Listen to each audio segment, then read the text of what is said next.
The quiet despair of Tristram. Ah, my dear friend, stay a while and listen. You think you know darkness? You believe the shadows of your everyday life are the deepest despair. Think again. What if I told you the true nature of evil isn't a monstrous roar, but a silent, creeping chill that slowly devours a community from within, leaving its people lost to a profound, unspoken suffering? This isn't just a tale of fantasy. It's an epic journey into an ancient struggle that mirrors our own unseen battles. Forget everything you thought you knew about overcoming adversity, because the real lessons of resilience lie not in grand triumphs, but in the quiet, desperate acts of endurance against an unforgiving tide. Tonight, discover the secrets of Tristram's forgotten despair, and in doing so, unlock a quiet strength within yourself that promises a peace you might never have imagined. Prepare to find comfort in chaos, and perhaps the best sleep of your life. Allow me to guide you through a landscape that many would merely glance upon and see only the surface. Yet it conceals a profound depth of suffering and a quiet strength that few can truly discern. Think of Tristram not just as a dot on an old map, but as a mirror reflecting the insidious, creeping challenges that often find their way into our own everyday life, demanding an unyielding perseverance from our very souls. On the surface, it projected a false serenity, a thin veil of peace that, in truth, masked a heart beating with silent, constant despair, a poignant reflection of a hidden, internal struggle that was far more insidious than any visible monster. It's truly a lesson in how darkness can seep into the mundane. Imagine with me, if you will, the very air of this ancient town. It wasn't the crisp, clean mountain breeze you might expect, carrying the scent of pine and fresh earth. No, this air was something heavy, almost palpable, dense with the unspoken whispers of untold horrors, a chilling dampness that clung to every breath. It was as if each inhalation brought with it an invisible burden, a sense of quiet oppression that settled deep within the lungs and the very spirit of its people. This pervasive feeling was akin to a constant, low, almost imperceptible hum of anxiety that vibrated through every interaction, every thought, making the simplest, most routine tasks feel monumental, draining their fortitude. The narrow streets, which in happier, sunlit times might have resonated with the joyous shouts of children at play, or the bustling chatter of merchants, now stretched in a melancholic, almost unnerving silence. Here, every sound was muted, swallowed by the oppressive atmosphere, as if the very town itself held its breath, fearful of disturbing the quiet that preceded the unknown. The wooden shutters, usually thrown open to welcome the day's light, were drawn tight even under the faintest sun, speaking louder than any desperate scream. They were like the tightly clenched eyes of a community desperately trying not to see the darkness that slowly, relentlessly encroached, a futile act of endurance and perseverance.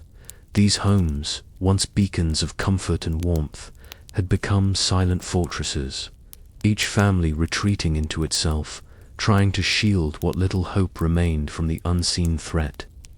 This was a community under siege, not by an invading army, but by an insidious, creeping malevolence that gnawed at their collective soul. It was an unforgiving siege, where the battle lines were drawn not on fields of mud, but within the hearts and minds of good folk, turning everyday life into a constant struggle for psychological survival. They were living a quiet struggle, their faces etched with the strains of hardship. Daily existence in Tristram wasn't about the grand conflicts or the heroic adventures we cherish in epic tales from ancient history. It was about the subtle, soul-crushing hardship, the slow, agonizing depletion of the spirit. It was the perpetual struggle to find a flicker of hope when each new dawn brought the gnawing uncertainty that someone else might vanish into the night, or that another familiar home would be visited by the chilling, distant screams piercing the oppressive silence. This was a quiet struggle, devoid of any glorious fanfare or public recognition, yet possessing the raw, brutal truth of an unforgiving reality. A truly profound test of basic human survival. The farmers, those sturdy figures of resilience and physical strength, who once toiled with a cheerful determination under the open sky, now worked their land with a heavy stoop in their shoulders. This burden came not just from the physical demands of labor, but from the invisible weight of a deep-seated corrosive fear that clung to them like the very earth they tilled. Their eyes, once bright with the light of purpose and the simple joys of a good harvest, now appeared hollow, distant, mirroring the pervasive suffering that had become their shared heritage, a legacy of sorrow. They were living echoes of the past, of a time when the greatest challenge was the unpredictable whims of nature, not the chilling, silent terror that promised a far more sinister and inescapable fate. Consider Griswold, the sturdy blacksmith, whose very presence was once a testament to fortitude and honest labor. His anvil, which once rang with a cheerful, rhythmic song of creation, shaping metal into tools and weapons with purpose and skill, now struck with a hesitant, almost mournful clang, as if even the iron resisted his touch. His gruff, "What can I do for ya?" was still a familiar sound, an echo of simpler, more secure times. But even his outwardly hearty demeanor couldn't mask the deep-set lines of worry etched around his eyes. He was a man who had witnessed too much, seen too many familiar faces vanish into the perpetual gloom emanating from the old monastery on the edge of town. His very presence, providing a semblance of normalcy, underscored the relentless hardship they faced, a testament to their unwilling endurance, a raw form of grit. Then there was Wirt, the peg-legged boy. His cutting cynicism, sharp and bitter, wasn't a mere personality quirk or a youthful rebellion. It was the direct, agonizing consequence of the unspeakable terror he had personally endured. His missing leg, a constant, painful reminder of a monstrous encounter in the labyrinth beneath the cathedral, was a chilling, undeniable testament to the horrific human cost of the encroaching demonic influence. His jaded perspective offered no comfort, no easy answers, only a stark, unyielding truth about the pervasive darkness that had taken root in their lives. He was a living wound, a walking embodiment of the grim realities that lay hidden just out of sight, yet were profoundly felt by all, a poignant survival story that spoke volumes. Even Adria, the enigmatic witch who peddled her potions and cryptic spellbooks from a secluded, smoke-filled hut just outside the main thoroughfare, contributed to the unsettling atmosphere.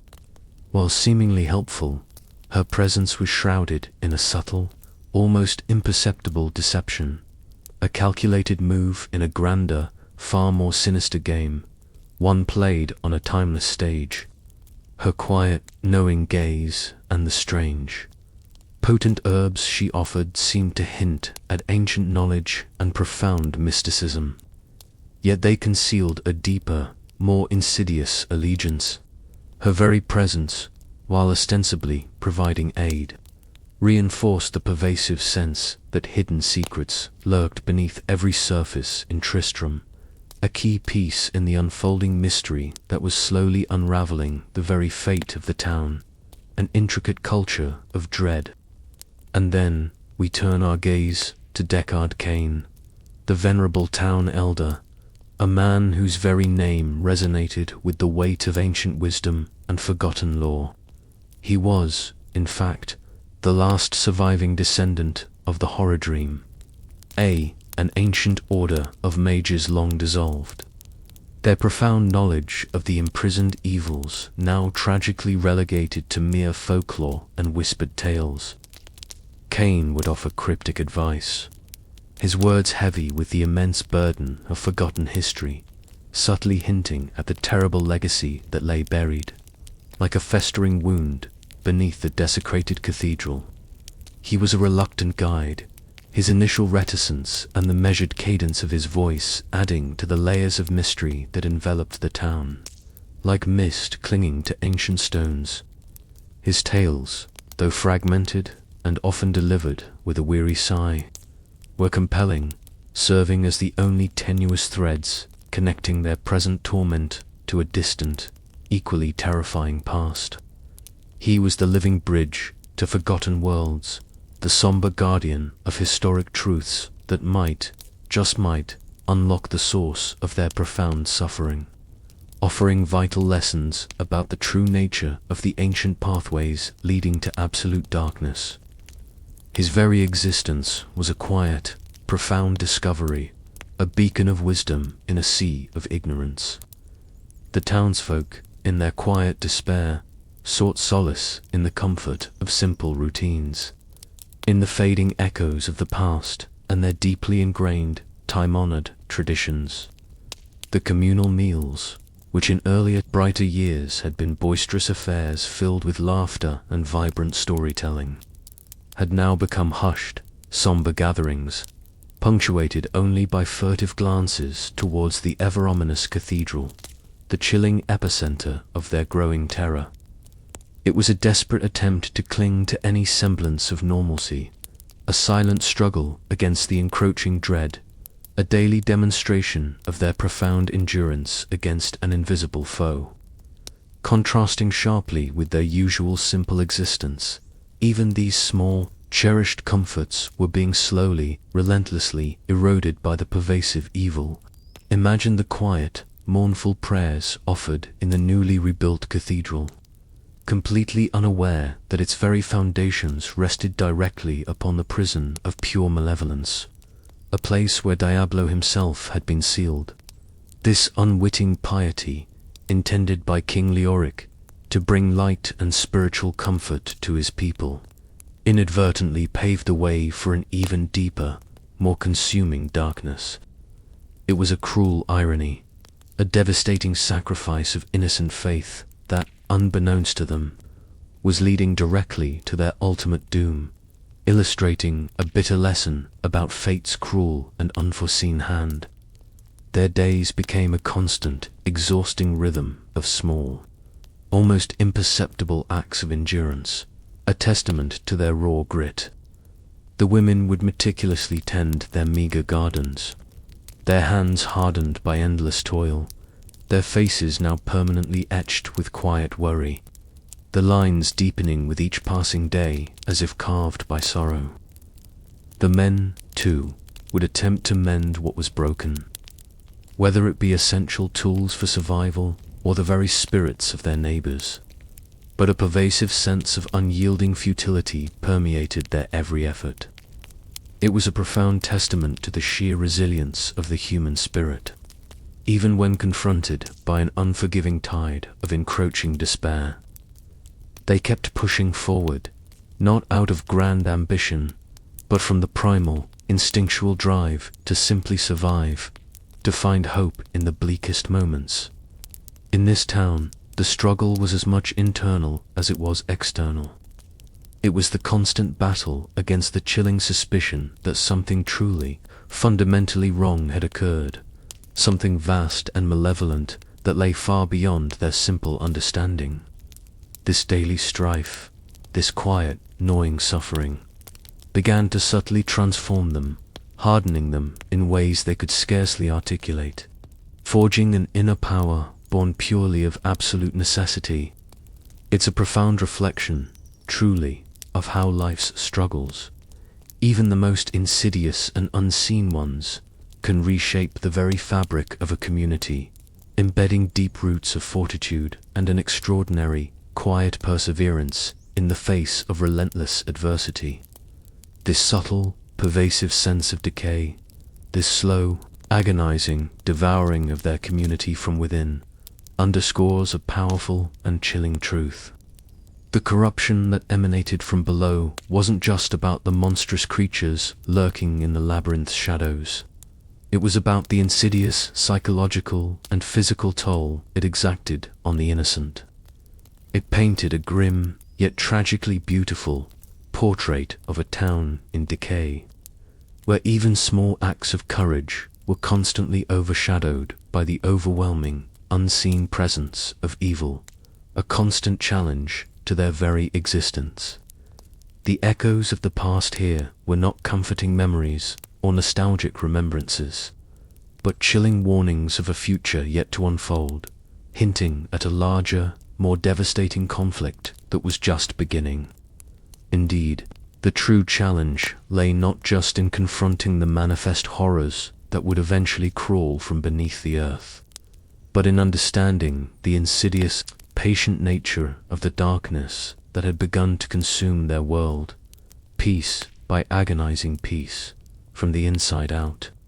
It was a slow burn, a gradual descent into madness that would soon encompass even those sworn to protect them, leading to a new, more terrible chapter in their history. The stage was meticulously set for a truly epic journey, one that would demand far more than just strength of arms or courage in battle, but an unyielding spirit and a profound depth of resilience to navigate the treacherous, ancient pathways that lay ahead. And it is into these very pathways that our next exploration leads us. King Leoric's descent into madness let us delve into the very heart of darkness itself, exploring a tale that is as ancient as it is tragically profound. King Leoric's descent into madness. This isn't just a simple historical account. It's a deep dive into how even the strongest spirits can be subtly, insidiously eroded, offering vital lessons about the challenges that can arise from within. It's an epic journey into the human psyche and how the seeds of corruption can be sown in the most unsuspecting of places. Imagine, if you will, King Leoric himself. He arrived in the western lands of Condoras around the year 1258, not as a conqueror, but as a devout and noble Eastern lord, filled with righteous purpose. He was a man of immense fortitude, a leader of unwavering faith, a true pillar of what he believed was just governance, seeking to bring order and divine light to this frontier. His very presence was meant to be a beacon of hope, a promise of stability and a testament to his deeply held traditions. His relocation, seemingly a matter of grand strategy, was actually at the behest of Archbishop Lazarus, a prominent figure of the Zaccharum Church. Leoric, driven by a vision of piety and order, chose the small, unassuming town of Tristram as his new capital. He then embarked on a grand project, rebuilding the dilapidated Horadrim monastery into a magnificent Zaccharum cathedral, an act he believed would solidify his kingdom's spiritual foundation and inspire his people towards greater faith. This act, however, was tragically misguided.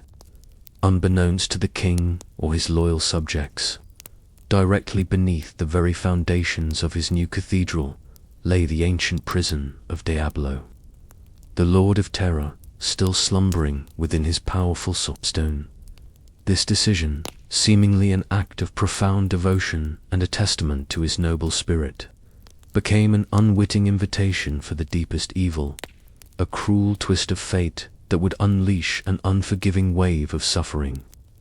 It's a chilling reflection of how good intentions, when blind to hidden secrets, can pave the way for profound darkness. Even while imprisoned and weakened from his centuries-long confinement, Diablo began to stir. His malevolent influence, like a creeping shadow, seeped insidiously from the stone, reaching out and worming its way into the dreams of Archbishop Lazarus, King Leoric's most trusted advisor.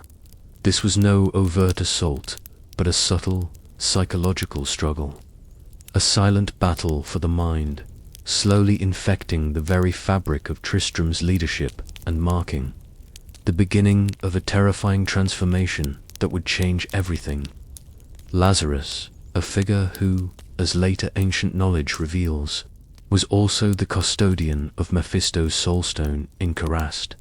A chilling detail, wouldn't you agree?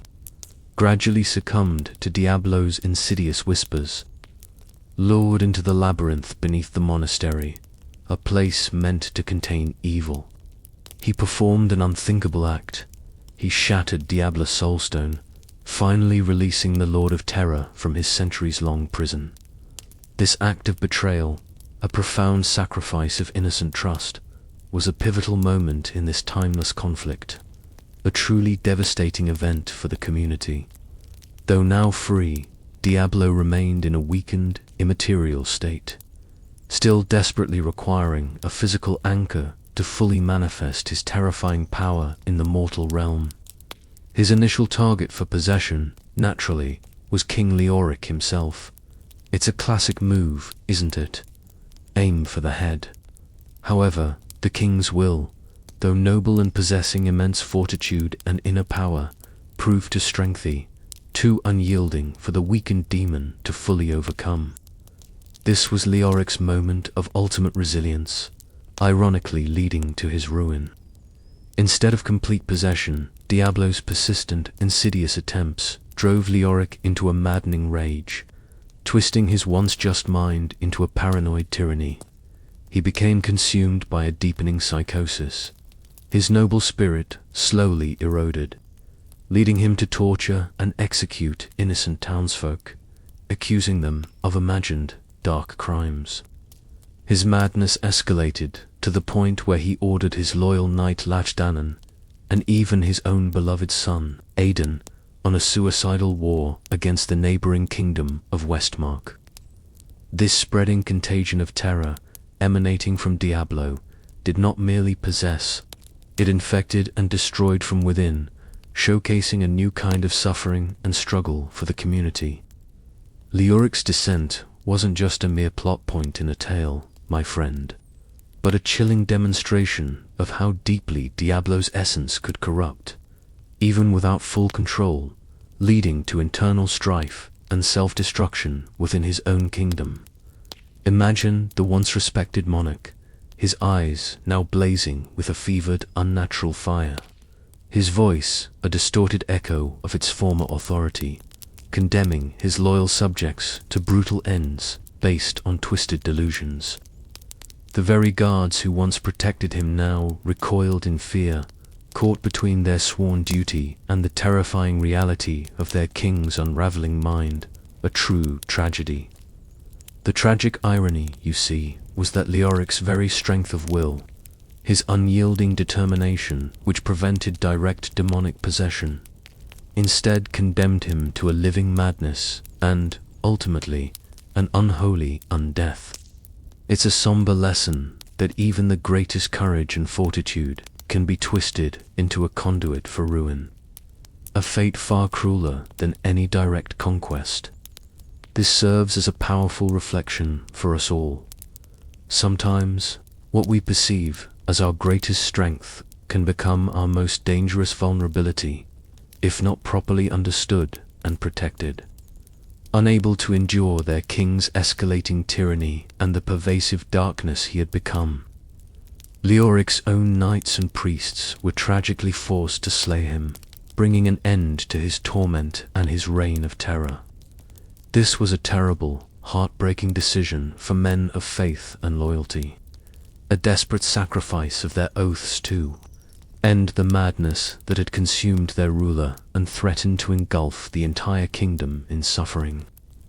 With his dying breath, Leoric, in his madness, cursed his former followers, vowing that they would serve him in darkness forever. Yet, even death offered no respite. Diablo, still desperate for a physical anchor in sanctuary, resurrected Leoric's corpse, transforming him into the monstrous skeleton king. Bound to his tomb beneath the cathedral, Leoric's reanimated form now served as a grotesque guardian of the labyrinth, a chilling testament to Diablo's pervasive influence and the never-ending trials of endurance. His skeletal form, once a symbol of his regal power, was now a horrifying monument to his ultimate defeat, a monument to the unforgiving nature of demonic corruption, a truly macabre piece of ancient history. This whole grim chapter of Leoric's life, from his arrival with hope to his descent into tyranny and his undead legacy, serves as a profound example of how a singular point of weakness, often unseen or unacknowledged, can be exploited. Just as a small crack in a dam can lead to a catastrophic flood, so too can a subtle influence unravel a powerful spirit. It teaches us to guard our inner selves, to be aware of the insidious whispers that seek to twist our perceptions, reminding us of the constant struggle to maintain our inner power and wisdom. After witnessing the tragic fall of King Leoric, and understanding the insidious way darkness can twist even the most noble of spirits, one can't help but feel a profound sense of sadness. This struggle against an unseen, corrupting force, a battle not just of steel but of the soul, truly underscores the importance of inner power and resilience in the face of overwhelming odds. Such tales of ancient endurance remind us that even when confronted with profound challenges and suffering, there is a deep-seated resilience within the human spirit, a grit that allows for overcoming adversity. Now, with Leoric maddened but ultimately unbroken by full possession, Diablo, still in his weakened immaterial state, required a more suitable vessel. This brings us to a part of the tale that truly highlights the unforgiving nature of this conflict, the fate of the innocent. Archbishop Lazarus, now fully under Diablo's sway, turned his attention to Leoric's younger son, Prince Albrecht, who had remained in Tristram. Albrecht, a frail and innocent boy, presented the perfect, most vulnerable target. Imagine the sheer terror in the boy's eyes as Lazarus, once a figure of comfort and spiritual guidance, now became a horrifying, unholy captor. Lazarus dragged the terrified youth into the black depths of the labyrinth, where Diablo easily took possession of his defenseless mind. The boy's desperate screams were swallowed by the echoing darkness, a sound that would forever haunt the few who suspected his grim fate. Another chilling sacrifice in this age-old struggle. This act of possession was far more complete than the failed attempt on Leoric. Through Albrecht, Diablo was able to fully manifest his terrifying power, twisting the boy's deepest fears and nightmares into corporeal form. The very creatures of Albrecht's imagination, his childhood monsters, were given flesh and life, becoming the horrific denizens that would populate the labyrinth beneath Tristram. It's a chilling thought, isn't it? Our own inner demons made real. So profound was the terror and demonic power unleashed through Albrecht, that the very borders of the mortal realm began to warp and tear, allowing the burning hells to seep into sanctuary and take root within the labyrinth itself.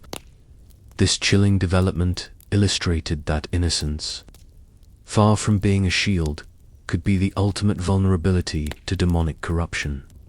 A tragic reversal of expectation that would unleash unimaginable horrors upon the world.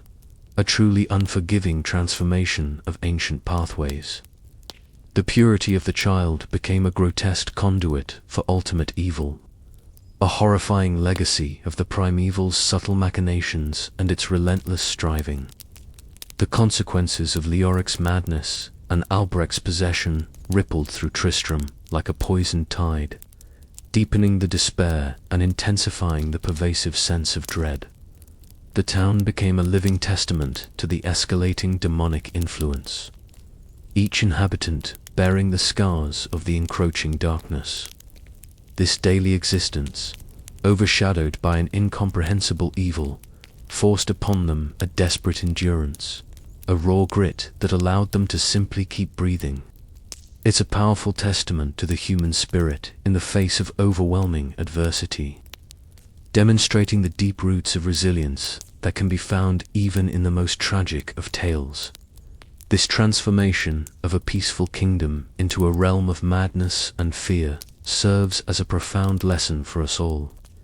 It reminds us that external threats are often merely reflections of internal vulnerabilities, and that the greatest battles are sometimes waged within the very fabric of leadership and innocence. It's a reminder to nurture our own inner power and wisdom, to ensure that our spirit remains unyielding against the subtle corruptions of doubt or despair, no matter the challenges that everyday life throws our way, because the seeds of darkness can take root anywhere. The labyrinths embrace having understood the tragic fall of King Leoric. Let us now descend even deeper into the very heart of the corruption that plagued Tristram. Our next exploration takes us into the labyrinth's embrace, a journey not merely through stone and darkness, but into the profound psychological and spiritual challenges faced by those brave enough to confront the growing evil.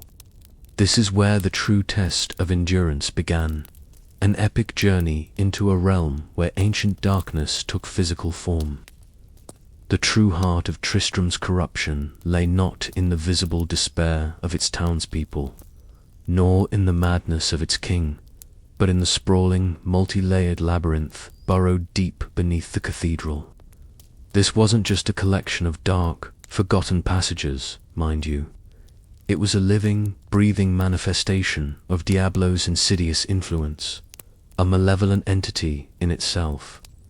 It was a journey that descended ever deeper into the very core of the earth, with each successive level a more horrific revelation of the pervasive ancient darkness.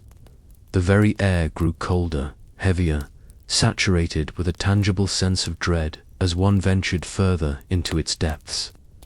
The passage through these 16 distinct levels was not merely a physical descent, a simple lowering into the ground.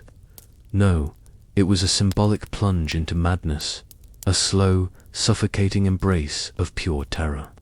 Imagine the psychological toll, the constant, gnawing fear that accompanies every step into the unknown. It's a profound discovery that the most unforgiving, forgotten world can exist just beneath your feet, demanding an unyielding fortitude to face what lurks within. This was the ultimate trial, testing the limits of human spirit. The uppermost levels, often simply referred to as the dungeon or the cathedral, lay directly beneath King Leoric's recently rebuilt Zakharum Cathedral. Here, the very stones whispered of a profound desecration, for this was once a sacred place of light and hope, now undeniably defiled by an unspeakable evil. Picture grand Gothic architecture, yes, but decaying, crumbling, with vast square rooms connected by long, echoing hallways lined with shattered pillars, and smaller, choked side rooms that once held revered shrines or dusty libraries. The atmosphere was thick with a sense of pervasive gloom, a solemn testament to the struggle that had begun to unfold within its hallowed, now cursed, walls. The primary inhabitants of these upper levels were the corrupted dead, skeletal warriors, animated by unnatural dark forces, their brittle bones clattering softly in the oppressive silence, a chilling soundtrack to their eternal torment. Alongside them shuffled worm-ridden zombies, grotesque figures driven by an insatiable, horrifying hunger for flesh.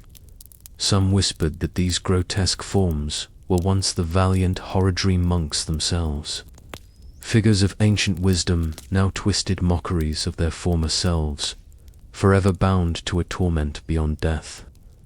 Their very presence immediately conveyed that an incredibly potent evil had disturbed their peaceful slumber, an eerie echo of a past conflict that defiantly refused to die. Early in this chilling descent, typically on level 2 of the dungeon, the hero would inevitably encounter the gruesome figure known only as the Butcher. This horrifying encounter was often triggered by the discovery of a wounded townsman near the cathedral's entrance.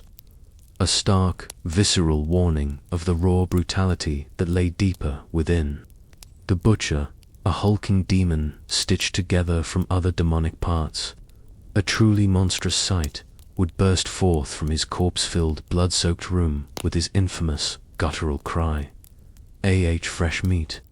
This sadistic creature, a servant of Andoriel, but unleashed by Lazarus's cunning machinations, was responsible for the slaughter of the townsfolk Lazarus had lured into the labyrinth, under the guise of a false rescue party for Prince Albrecht. This confrontation was a brutal awakening to the sheer brutality of the demonic incursion, a chilling trial of pure endurance. Deeper within these initial cathedral levels, often on level 3, the hero would confront the truly tragic figure of the Skeleton King, none other than the reanimated king Leoric himself. This chilling quest, aptly named The Curse of King Leoric, was triggered by speaking with Ogden back in town, who recounted the king's descent into madness and his murder by his own desperate knights.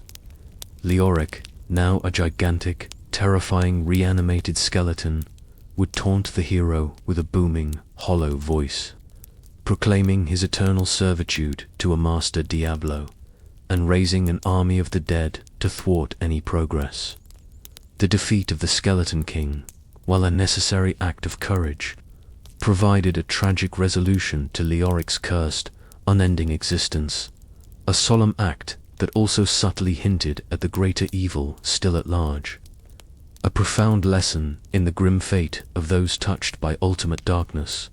His final words, often a solemn promise to find your son, echoed the remnants of his humanity, a poignant touch in this unforgiving tale of corruption.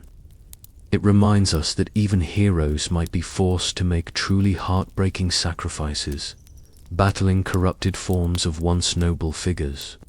Beneath the desecrated cathedral lay the catacombs.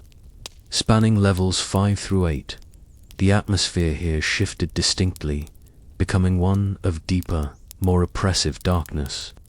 Imagine a convoluted, maze-like network of long, narrow corridors, frequently bottlenecking at single-width doorways, all cast in a perpetually dim, unsettling light that seemed to absorb all sound.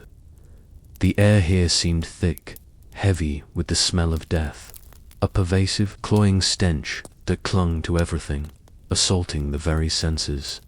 Small, cramped chambers, often found to contain the remnants of old libraries. Defiled shrines or skeletal tomes were typically packed with grotesque monsters, creating an intense sense of claustrophobic danger. The creatures encountered here, such as the cunning goatmen and the acid-spitting Bestia acerbus, hinted at a more direct, demonic presence, a disturbing step beyond the mere reanimated dead of the upper levels. The labyrinth was slowly, inexorably, becoming more overtly hellish, a terrifying transformation from desecration to true infernal influence. This was no longer just a dungeon. It was becoming a part of the burning hells itself. The descent into the caves, levels 9 through 12, marked a truly radical environmental transformation. The cool, damp stone corridors of the catacombs abruptly gave way to oppressive, stifling heat, revealing vast natural rock formations and ominous rivers of molten lava that snaked through the subterranean depths. These levels were more open than the narrow catacombs, with ramshackle fences and crude natural walls. Yet visibility was often poor due to jagged rock outcroppings that obscured sight, creating a deceptive labyrinth. The pervasive heat radiating from the very earth, coupled with the terrifying sight of lava flows, served as a constant, visceral reminder of the infernal energies actively seeping into sanctuary, a stark visual representation of the encroaching burning hells. Here, the monsters became more primal and fiery, direct reflections of the escalating corruption and the infernal energy infusing the environment. On level 9, the hero might tragically discover a slain adventurer, a grim testament to the escalating dangers within these fiery depths, a sacrifice to the unforgiving journey. Finally, the deepest descent led to the terrifying hell levels, spanning from 13 to 16. These were not the classical, fiery depictions of hell found in the caves, but something far more unsettling and profoundly alien, described as a warped manifestation rather than hell itself, a distinction later clarified in Diablo 2 lore. These levels presented a disturbingly clean and sterile appearance, chilling in its unnatural perfection. The very walls and stairs seemed to be formed from grotesque, still glistening bones, and vast, unsettling lakes of shimmering blood reflected the dim darkness from every side. This sterile yet macabre aesthetic, with its pervasive use of bone and blood, visually reinforced a deeper, more unnatural form of evil, a refined desecration that transcended mere chaos.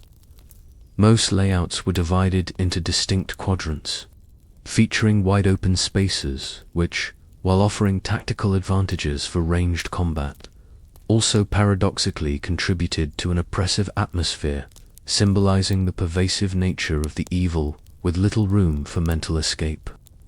The monsters encountered here were the most formidable, including the powerful Blood Knights and Advocates, direct harbingers of the Lord of Terror himself, embodying the ultimate suffering and strife. The ultimate climax of the labyrinth's terrifying descent involved the final, inevitable confrontation with Archbishop Lazarus, the true architect of Tristram's downfall. The quest to find him was triggered by retrieving the Staff of Lazarus from level 15 and returning it to Deckard Cain in town. It was then that Cain, with heavy heart, fully revealed Lazarus's heinous treachery, his calculated kidnapping of Prince Albrecht, and his sinister intent to sacrifice the innocent boy to his dark masters. This was a historic truth coming to light. The hero would then enter Lazarus's domain, a horrifying chamber where the Archbishop, flanked by demonic witches, presided over a gruesome sacrificial altar with the limp body of a child upon it. The defeat of Lazarus was a critical turning point, not merely an act of vengeance, as it directly opened the pulsating red pentagram on level 15, revealing the final portal leading directly to Diablo himself. This confrontation marked the penultimate step in the hero's perilous journey, bringing them face to face with the immediate source of Tristram's torment, a moment of profound discovery and immense courage.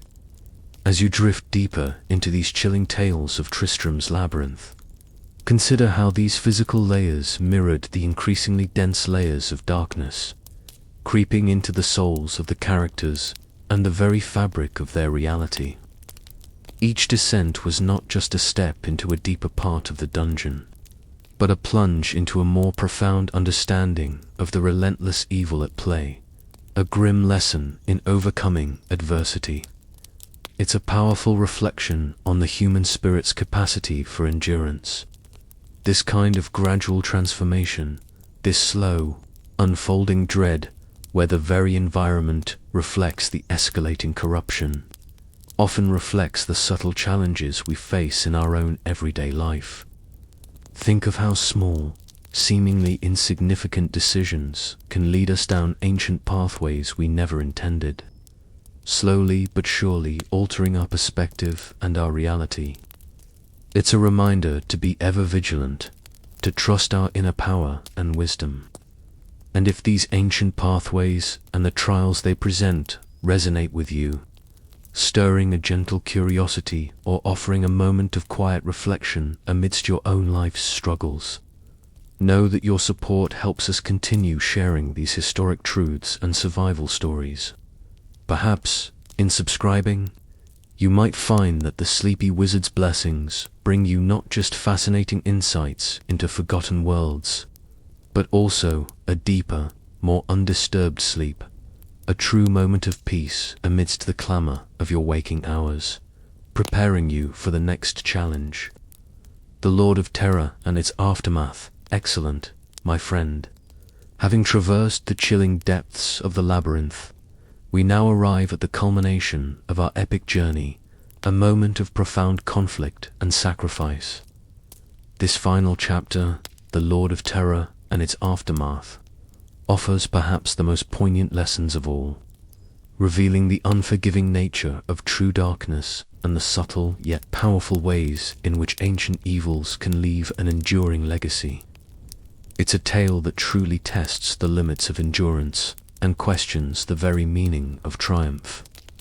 The long, arduous descent through the labyrinth, a true test of fortitude and perseverance, culminated in a final, terrifying confrontation.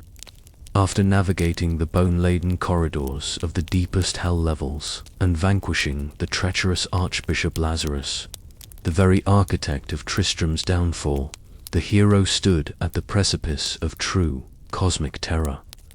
This was not merely a physical battle for survival. It was a desperate clash of spirits, a monumental trial against the very embodiment of evil itself. A timeless struggle stretching back to the origins of their world. The air crackled with a palpable malevolence, a crushing weight of despair hanging heavy, making every breath a small challenge. Through a pulsating, grotesque red portal, a gateway to unholy dimensions, the hero stepped onto the final, deepest level of the labyrinth, level 16, and directly into the very lair of the Lord of Terror.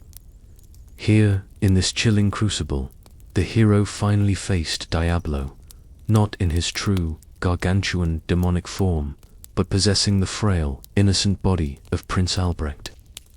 This grotesque transformation, turning a child's pure form into a vessel of absolute evil, served as a chilling testament to Diablo's insidious power and his depraved willingness to corrupt all that is pure and undefiled. It was a deeply unsettling sight, a perversion of innocence that underscored the unforgiving nature of this conflict. The battle that ensued was the brutal culmination of the hero's arduous epic journey, a desperate visceral struggle to free Tristram from the pervasive evil that had consumed its noble king, its innocent prince, and indeed its very soul. Every blow struck, every arcane spell cast, every arrow loosed, was an act of profound courage against a seemingly insurmountable foe. This was the exact moment where all the suffering of Tristram, all the quiet despair of its citizens, all the cumulative hardship they had endured, converged into a single, decisive trial. The very fate of Sanctuary seemed to hang precariously in the balance, resting solely on the unyielding will and endurance of this solitary champion. With Diablo's possessed form at last defeated, a moment of fleeting triumph, the hero was left with the fragmented stone, still pulsating ominously with the demon's dark essence, in a moment of fateful and perhaps desperate decision, born of a fierce desire to permanently end the terror. The hero chose to contain Diablo's essence not within a hidden tomb or a distant, forgotten land, but within their very own body. The hero, driven by a profound sense of sacrifice, embedded the corrupted soulstone directly into their own forehead, believing this to be the only way to truly contain the Lord of Terror forever and prevent him from corrupting any others. The immediate consequences of this daring act were both ominous and profoundly disturbing. An eerie, malevolent red glow blurred the hero's vision, as fresh blood began to flow ominously into their eyes, and the tormented whispers of the damned started to echo relentlessly within their mind, though fortified by their relentless quest and their unwavering fortitude. The hero could acutely feel Diablo's vile essence clawing its way up from the dark recesses of their soul, fighting relentlessly, insidiously, to regain control. This fateful decision, born of a desperate hope to end the terror, instead bound the hero to it, creating a new, far more intimate form of containment that carried its own dire, unforeseen implications. The tragic irony of this entire situation was deeply profound. The hero's ultimate act of sacrifice, intended with every fiber of their being to bring salvation to sanctuary, instead became the chilling catalyst for a new, even greater wave of destruction. This internal struggle, this slow, agonizing, and gradual corruption of the champion's very being, vividly reflects the psychological horror elements often found in Gothic literature, where the protagonist's own mind becomes the ultimate battleground for external evils, showcasing an intense inner power besieged. In the days following his apparent triumph, a victory that felt hollow and tainted, the hero became increasingly troubled and withdrawn, a mere shadow of their former glorious self. The insidious, creeping influence of the Soulstone began to take an irreversible hold, slowly but relentlessly corrupting their mind and their body. Soon, in a sudden, almost compelled departure, the hero abruptly left Tristram, beginning an ominous eastward journey that would ultimately doom countless others.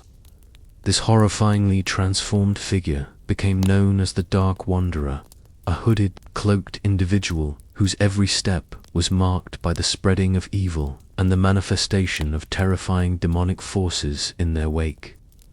This chilling transformation was a stark, living display of Diablo's enduring, malevolent legacy, a testament to the brutal fact that true evil is rarely vanquished completely. It is merely contained, and often at a terrible, unbearable cost to the one who dares to bind it. It's an unforgiving truth. The Dark Wanderer's ominous journey was not random or aimless. It was subtly, malevolently guided by Diablo's will, driving him relentlessly towards the ancient mystic lands of the Far East, specifically to the hidden tombs of his two primeval brothers, Baal and Mephisto. This re-emergence of evil, directly caused by the hero's desperate, well-intentioned attempt to contain Diablo, was devastatingly responsible for the utter desolation of Tristram and its surrounding areas, tragically setting the grim stage for the cataclysmic events of Diablo II. Indeed, the hero's noble sacrifice, intended with such purity to end the terror and bring peace, ironically became the very mechanism by which the prime evils would be reunited, perpetuating the timeless cycle of conflict and suffering across Sanctuary. It's a somber lesson in the unforeseen, often devastating consequences of even the most valiant acts, illustrating that sometimes the very effort to prevent disaster can inadvertently set a far greater one in motion, a grim twist of fate. And the warrior, who was our focus, was not the only hero to venture into the labyrinth beneath Tristram and confront its horrors. The rogue and the sorcerer also played their vital parts in the desperate fight against Diablo, bringing their own unique strength and courage to bear against the encroaching darkness. But, in a heartbreaking twist, their destinies, too, became tragically intertwined with the lingering, corrupting evil that radiated from the Soulstone, even after the Lord of Terror's defeat. Consider the rogue, a swift and agile warrior, a master of her craft. After her valiant efforts in Tristram, she returned to her order, the Sisterhood of the Sightless Eye, seeking solace and a return to her ancient traditions. However, she carried something dark and insidious within her, a silent, creeping madness that slowly ate away at her once noble heart, eroding her very spirit. She eventually succumbed completely to this internal corruption, tragically taking on the monstrous name Bloodraven and falling under the cruel sway of the lesser evil Andoriel.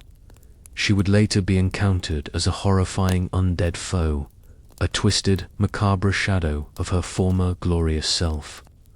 Her tale, a poignant reflection of a once shining spirit consumed by darkness, speaks volumes about the pervasive nature of this evil.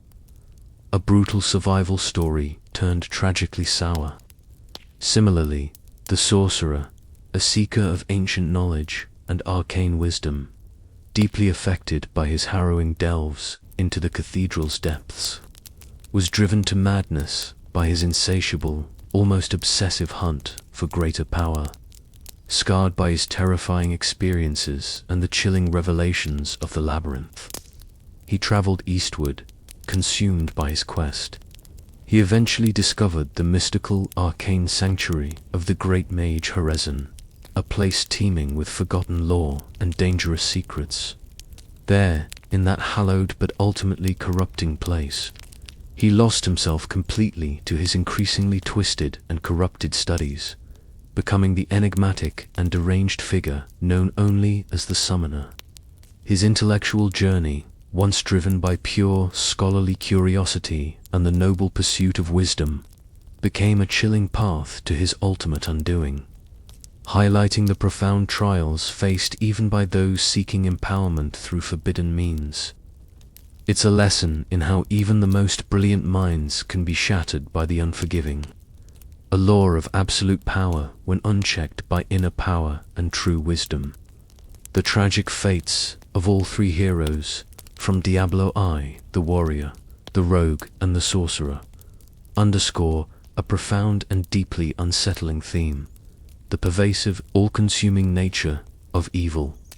Even those who successfully confront and seemingly defeat the Lord of Terror are not immune to its corrupting, lingering influence, suggesting that true victory over such ancient malevolence may be an elusive, perhaps even an impossible, dream. This melancholic outcome for the heroes, despite their valiant efforts and immense courage, resonates deeply with the often grim and challenging journeys of heroes found in medieval folklore, where victory frequently comes at a great personal cost or leads to unforeseen, devastating consequences. It is a powerful, sobering reminder of the continuous struggle for survival in a world where darkness lingers, and the often unseen strength and resilience required to face such forces, even when the immediate battle is won. The very legacy of Diablo I, therefore, is one of perpetual conflict and the eternal vigilance required against the ever-present threat of corruption. This wasn't just a game, my friend. It was a profound reflection on the human condition, an age-old trial that echoes through the history of all civilization. Now, dear traveler, let the shadows of the past gently recede. May your heart be light and your spirit tranquil as you drift into a deep, restorative slumber. Your rest is well deserved, a vital transformation for your endurance in the coming day. If these stories have brought you a measure of peace, consider subscribing to Sleepy Wizard Tales and activating notifications. By doing so, you ensure these timeless narratives continue to be told, and you invite the Sleepy Wizard's blessings for many more nights of profound, undisturbed sleep. Good night, and may your dreams be filled with light.